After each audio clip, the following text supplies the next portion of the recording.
আসসালামু আলাইকুম রহমতুল্লাহি বারাকাতুহ।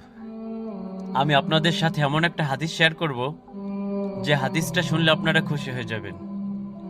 রাসূলুল্লাহ সাল্লাল্লাহু আলাইহি ওয়াসাল্লাম বলেন, যে ব্যক্তি এই দোয়াটা পাঠ করবে তার গুনাহগুলো এমনভাবে ঝরে যাবে যেভাবে শীতের মৌসুমে গাছের পাতাগুলো ঝরে যায়। আল্লাহু আকবার।